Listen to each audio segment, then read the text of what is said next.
कानी बहू। किशोरी लाल जी के बेटे राघव की शादी की बात जगह जगह चल रही थी, लेकिन किशोरी लाल जी को कोई लड़की पसंद ही नहीं आती थी। और उसकी एक ही वजह थी, किशोरी लाल जी का लालची होना। उनको लड़की वालों से मोटा दहेज चाहिए था और इसी चक्कर में एक दिन वो एक बहुत पैसे वाले के घर अपने बेटे का रिश्ता लेकर पहुंचे। उस आदमी का नाम था ओम प्रकाश।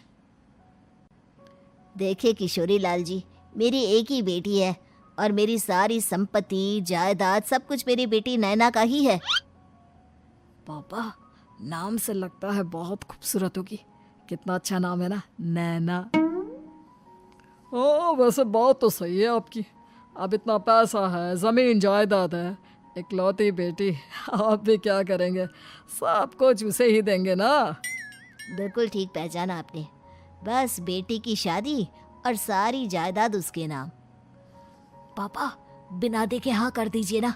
इतना अच्छा रिश्ता फिर कहाँ मिलेगा? माला माल हो जाएंगे हम। मैं अपनी बेटी को बुलाता हूँ। अरे नहीं नहीं नहीं नहीं, आपकी बेटी का नाम नैना है, सुनकर ही लगता है बहुत सुंदर होगी। रहने दीजिए अंकल, मैं तो आपकी बेटी के नाम से ही इतना खुश हो गया हूँ कि उसे बिना देखे शादी करने को तैयार हूँ। अब तो मैं उसका चेहरा सीधे शादी के बाद ही देखूंगा। और इस तरह राघव नैना का चेहरा नहीं देखता और उससे शादी कर लेता है। शादी के बाद अपनी सुहाग रात पर जब राघव नैना का घूंघट उठाकर देखता है तो नैना की आंखें बंद थी। कितनी खूबसूरत हो तुम नैना, जरा अपनी आंखें खोलकर मेरी तरफ देखो तो सही। नहीं, मुझे शर्म आती है। अरे, मैंने तुम्हें शादी से पहले भी नहीं देखा, और अब अगर तुम आंखें खोलकर मुझे देखोगी भी नहीं तो मुझे अच्छा कैसे लगेगा? इससे पहले कि नैना अपनी आंखें खोलकर राघव की तरफ देखती, अचानक से लाइट चली गई और राघव नैना को पूरी तरह से देख भी नहीं पाया। अगली सुबह नैना राघव के लिए नाश्ता बनाकर लेकर आई। अरे ये क्या, आधा पराठा सीका हुआ है और आधा बिल्कुल कच्चा। ये तुमने क्या किया नैना? बहू, तुमने क्या आधा पराठा तवे से नीचे लटका कर रखा था, जो आधा सिका है और आधा कच्चा? मुझे जितना दिखेगा उतना ही तो सीखूंगी ना पापा जी।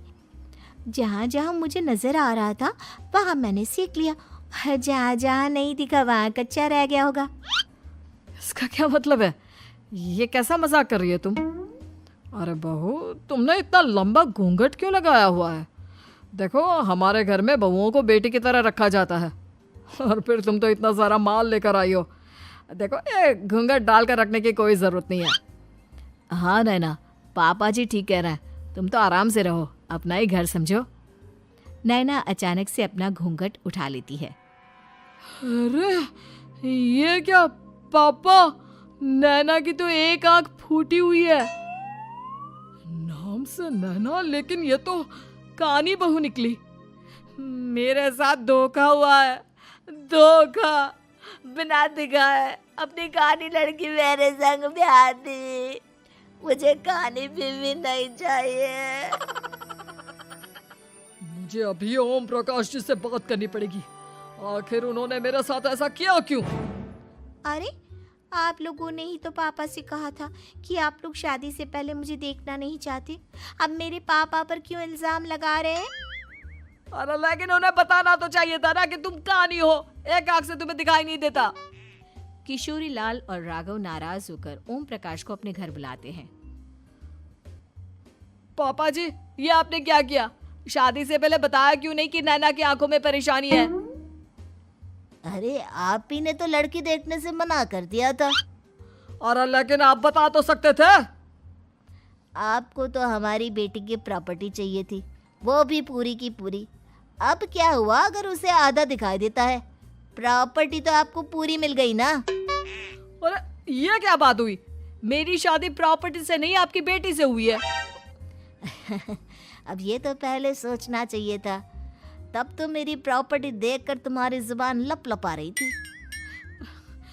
लेकिन मैं कानी लड़की को अपनी बीवी बनाकर नहीं रख सकता। पापा, कुछ करिए ना आप। हाँ, करता हूँ। देखिए ओम प्रकाश जी, आप हमारे साथ ऐसा नहीं कर सकते।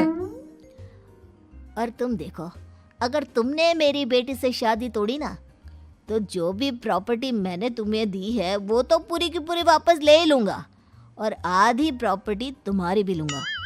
अरे मेरी आधी प्रॉपर्टी भला क्यों लेंगे आप? इसलिए क्योंकि मेरी बेटी को आधा नज़र आता है और उसकी नज़र अभी तक तुम्हारी आधी जायदाद पर ही पड़ी है। अब तुम उसे घर से निकालोगे तो कुछ तो लेकर जाएगी ना। और अगर हम आपकी बेटी को अपने घर की बहू बना कर रखे तो? तो तुम्हारी पूरी प्रॉपर्टी तुम्हारी ही रहेगी, और जो मैंने तुम्हें दिया है ना, उसमें से बस मैं आधा लेकर जाऊंगा। अरे लेकिन अब आप अपनी दी हुई प्रॉपर्टी में से आधी वापस क्यों लेकर जाएंगे? अगर मैं आपकी बेटी को अपनी पत्नी बनाकर रखने को तैयार हूं तो? इसलिए ताकि भविष्य में अगर तुम मेरी बेटी को धोखा दो तो उसके पास कुछ तो रहे जो पति का हो। वैसे मेरे पास तो बहुत कुछ है, लेकिन अपने पति की कोई निशानी तो उसके पास होनी चाहिए ना। अब अगर तुमने मेरी बेटी को कानी कहा तो तुम्हें प्रॉपर्टी भी कानी ही मिलेगी, पूरी नहीं। जमाए राजा। किशोरी लाल और राघव समझ चुके थे कि वो बुरी तरह फंस चुके हैं और अब उनके पास वहां से निकलने का कोई चारा नहीं है। अब समझ में आया ना, लालच बुरी बला होती है। एक तो तुम्हें प्रॉपर्टी मिली, ऊपर से बीवी मिली, उसमें तुम्हें नखरे भी दिखाने हैं। आए बड़े, चुपचाप बैठो दोनों। कुछ दिनों के बाद नैना राघव की कार लेकर बाजार घूमने निकलती है और जब कार लेकर वापस आती है, ये क्या? एक तरफ से मेरी गाड़ी पूरी खराब हो चुकी है। लगता है तुमने मेरी गाड़ी को किसी दूसरी गाड़ी के साथ एक्सीडेंट किया है। अरे अरे कितना बड़ा नुकसान कर दिया तुमने बहू। वो क्या है ना पापा जी, मुझे एक आंख से दिखाई नहीं दे रहा था, सामने से गाड़ी आ रही थी। मुझे तो सिर्फ आधा ही दिखाई दिया और वो गाड़ी मेरी कार से रगड़ते हुए निकल गई। अब मैं क्या करूं बताओ? आप इसे ठीक कराने के पैसे कौन देगा? तुम्हारे पापा? तुमने मुझसे इस तरह से बात की? अभी रुको। नैना राघव की शिकायत ओम प्रकाश को कर देती है। देखो राघव, अब जो मेरी आधी प्रॉपर्टी तुम्हारे पास थी ना, उसमें से आधी और मैं लेकर जाऊंगा, क्योंकि तुमने मेरी बेटी को डांटा। अरे नहीं नहीं पापा जी, गलती हो गई, माफ कर दो। गलती की तो कोई गुंजाइश ही नहीं। अगली बार मेरी बेटी को डांटा तो बची हुई आधी में से आधी और ले जाऊंगा। लालच के चक्कर में हम दोनों ने बहुत बड़ी गलती कर दी बेटा। एक तो तुम्हें कानी बहू मिली और ऊपर से जो माल मिला वो भी काना। इस तरह राघव की हर एक गलती पर ओम प्रकाश उसकी प्रॉपर्टी का आधा आधा हिस्सा लेकर अपना सारा माल वापस ले गया और राघव को कानी बीवी से काम चलाना पड़ा। भाई लालच वाकई में बुरी